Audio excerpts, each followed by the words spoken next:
Hey,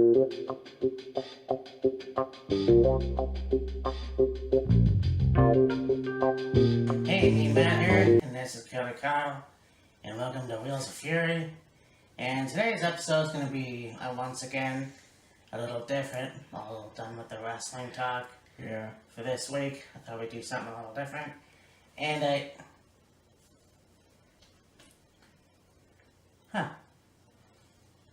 okay, something was a little off. Hold on a sec. Bing! That's better. Alright, so today we're going to talk about favorite bands, favorite musicians. Let's talk about how we got into them. I guess, like, the impact they had on us. It could be childhood, it could be... well, it could be anything, basically. So, yeah. We'll see how this goes. I think we each have 18. Yeah, thereabouts. Yeah. So this could end up being a 2 or 3 part series, depending on stuff, I guess. So, yeah, who wants to go first? Doesn't really matter to me. Alright, well, I guess I'll start. We're gonna go from, I guess, 18 to 1. And so, I choose this. When I was about 11, I went to a camp in Collingwood, Ontario, Blue Mountain. It was an Easter Seals camp. It was actually pretty cool, and there's some counselors that would play music, and there was one in particular, Ottawa's own Alanis Morissette. Ah, yes. Yeah. You know, she's quite possibly, like, well, a generation of the 90s was all about angst and all that kind of stuff. Angst, anxiety, and kind of depression, maybe not so much. A little bit back then. Nowadays, it's more common, I guess, to hear of people having these issues. One of the biggest things, though, was in the 90s and even kind of today's days is youth issues, like whether it be parents constantly fighting at home or worried about having money for food or clothing or whatever. And at that time, I think Jake a Little Pill came out, and there was a lot of cool songs on there. And a few years after that, like, I was still a fan. I wasn't like a major fan, I guess. At that point, there was more music. I haven't really listened to her newer stuff. Yeah. I know that she cut her hair off at some point. Yeah. She did a concert on MTV a couple years ago. It was like an unplugged. So that was pretty cool to see that, and yeah, just very awesome. You know, I think she is one of the best Canadian female artists out there. Oh, absolutely.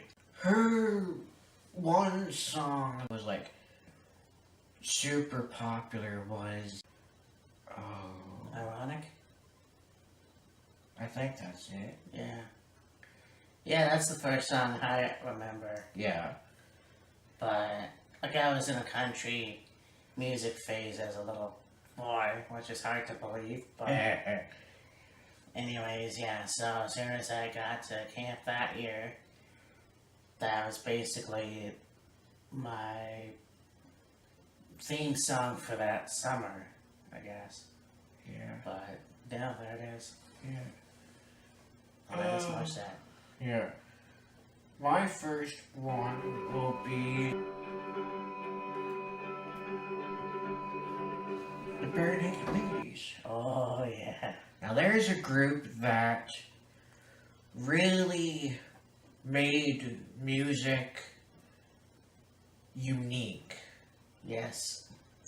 And one of those bands that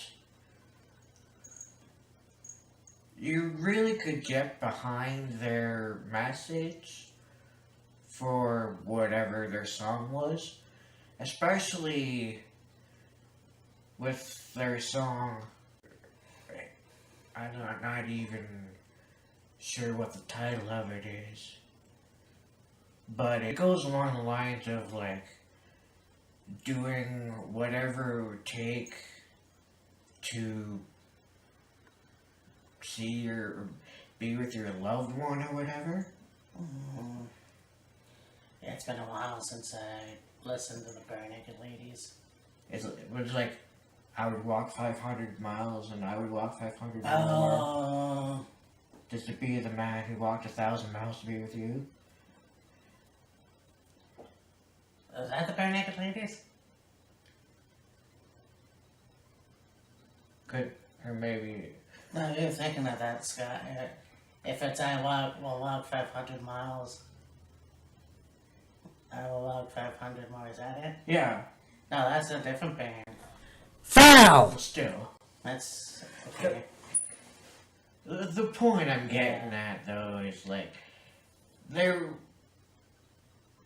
Barenaked Ladies are really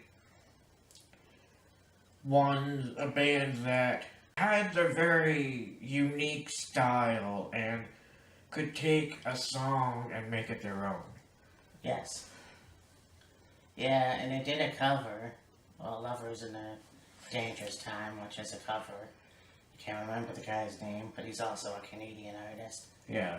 Yeah, they're a very popular band. I do enjoy their music as well. I think Jane is one of my favorite songs. Oh, yeah. And yeah, Stephen Page left the band because of his drug problem. Yeah, I yeah. think he did an appearance with them at the Junos last year. Oh, possibly. So that's pretty cool. Yeah. They were inducted into the Hall of Fame.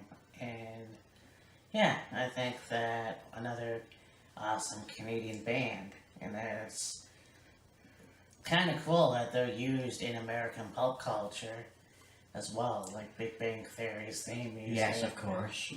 Stuff like that, so. I mean, to have a TV show come up, or who, I'm sure somebody wrote it, and then go to a band like the Barenaked Ladies and go, hey, would you perform this for us? We're going to use it as a theme song for our show, or something along the lines of like, we need a theme song for our show. We don't really know what we want from the theme song. We just know we want a theme song. The show is premised on like these people that work at a university. They're scientists. Yeah. And they have trying to get relationships and stuff like that. So if you can come up with a song revolving around that, that'd be good. And they came up with what is now the theme song for Big Bang Theory. Yeah. And most of their songs are pretty fun. You know, I don't listen to the Barenaked Ladies and be depressed. They're all about fun and Oh yeah, absolutely. stuff like that. And, you know,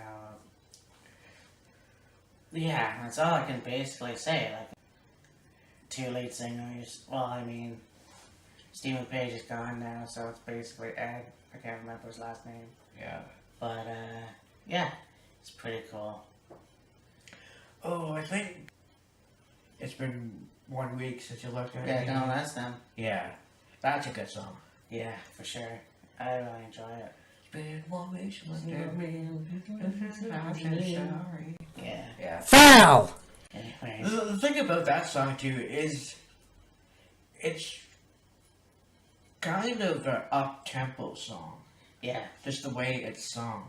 Oh, yeah. You can't, you know, once again, it's a happy song.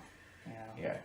And imagine the lead singer of the band worked really hard not to stumble through the words of that song because of how quickly, fast-paced it is.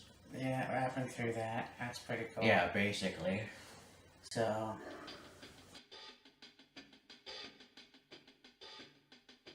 Okay, so the next band that I'm gonna pick is White Zombie, aka Rob Zombie. Rob Zombie, yeah.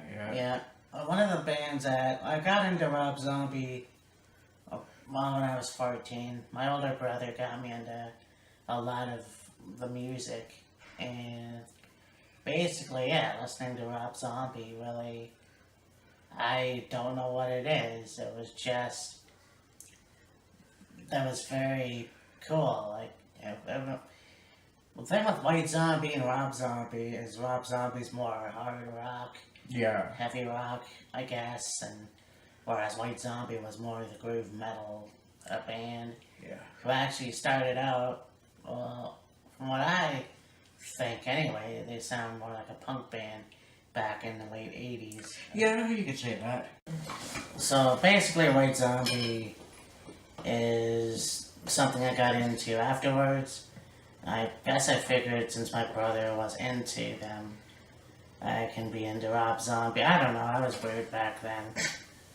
But I don't really think it's that weird to be into Rob Zombie. I mean, his music is very heavy metal, rock, grunge band kind of music.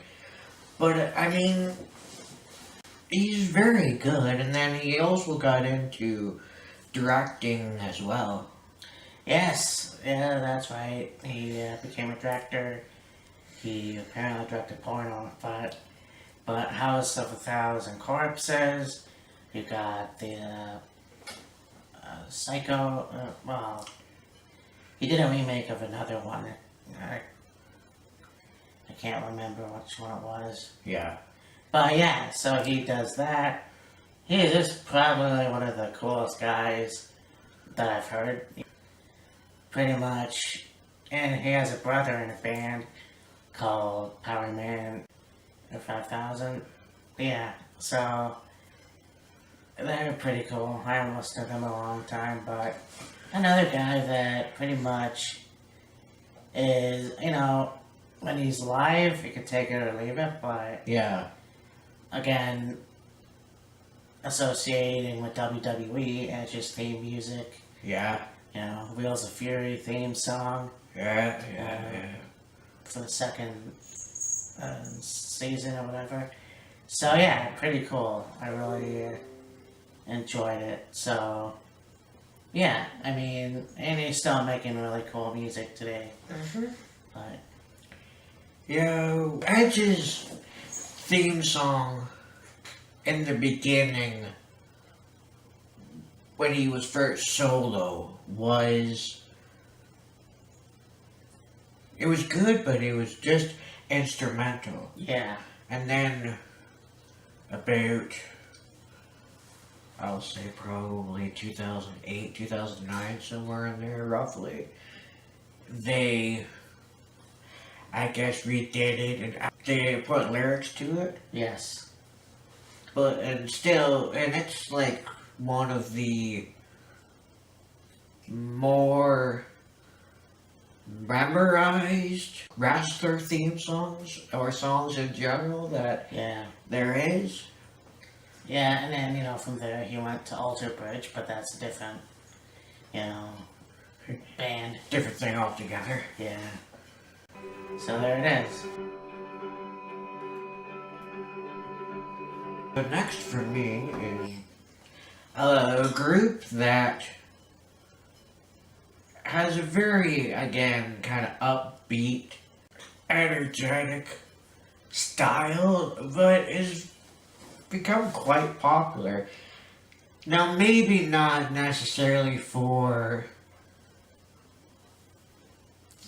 an older generation, but for maybe the younger generation, like myself and so on, you get into it. The Black Eyed Peas. Oh, yeah. Yeah. Yeah, they're an interesting group. I mean, Yeah. they're not bad. I listen to them on the radio when they're on a station, but I wasn't really a big fan, Yeah. especially of Fergie. Well, I yeah. tried, you know, but most of their music actually. There's one song I do like in particular. Is the party song? I can't remember. Party, I'm gonna have a good time. Yeah, I know the song. I was just thinking of it in my head as you said it, and it's like, I know the words to it, but I can't quite come up with the title. It's one of my favorite songs. Yeah, of that's- theirs. But other than that, I, myself, unfortunately, I guess, can take it or leave it. Yeah. Now, I wouldn't necessarily say, Black Eyed Peas are one of my all-time favorite bands or groups, or, top 10 or whatever. It's just, I just put them on here just because I think they're good. Oh, yeah. No, I think so. They're pretty cool. Yeah. Alright, so, number 16? 16, yes. I'm gonna go Green Day. Yeah, that's a good band. Green Day's been one of those bands that, like another band I'm gonna mention, was shunned by the punk movement because Yes. of their upbeat sound. They Yeah. played the punk clubs in California, and they were shunned, unfortunately. So, Yeah. one of those bands that kind of went all over the place. They tried to have songs that fit their genre. They just basically became a pop punk band. And I guess a lot of people in this generation, a while back, really enjoy American Idiot. Yes. Of course, you got other some albums like Dookie, Nimrod. Yeah. You got their stuff like in the late 80s. It's kind of really cool to see how far they've gone. Yeah, some of their songs are interesting, but it's kind of like, I don't know if you would consider them a true punk band, but at the same time, I think they're as close as a punk band in the 90s you can get if you don't include like Offspring or Rancid, which are two other cool bands that I enjoy listening to that aren't on my list. But Green Day is definitely, and of course you got American Idiot being a Broadway show. Coincidentally enough, yeah. So, and Billy Joel, who also overcame drug addiction and alcohol addiction, along with the rest of the band. I mean, that's always the case. And he's also done a few acting roles himself. Right. As actually Alanis Morissette, being a Dogma. So, they're a pretty good band. I really do enjoy them from time to time, and a lot of their songs are catchy, so. Yeah, I guess we could say one of the big things about Green Day is you can't always judge somebody on their looks. No. Because, Green Day looks like they'd be a punk rock band, if you will, but they're actually like a regular... Like a hipster type band. Oh, just... I don't know. Not so much like the soft, slow, downer type music. Like you said, they're more upbeat. Yeah. I don't really know particularly what you'd call their style, but they look like they're Yeah, you would say pop punk. Like pop punk is more upbeat than like say Ramones or Dead Kennedys and stuff like that. Yeah. But yeah, they're definitely a part of that category. Now, a lot of their stuff, there's 3 albums that they did. 3 albums that they did that are pretty bad, but won't get into that. Yeah. Yeah, still pretty cool band. There was a guy. They were originally a three-piece band.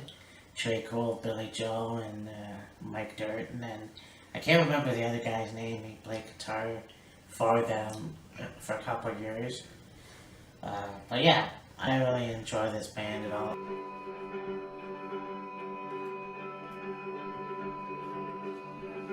Next for me, the first three on my list were just bands that I added in almost last minute kind of thing.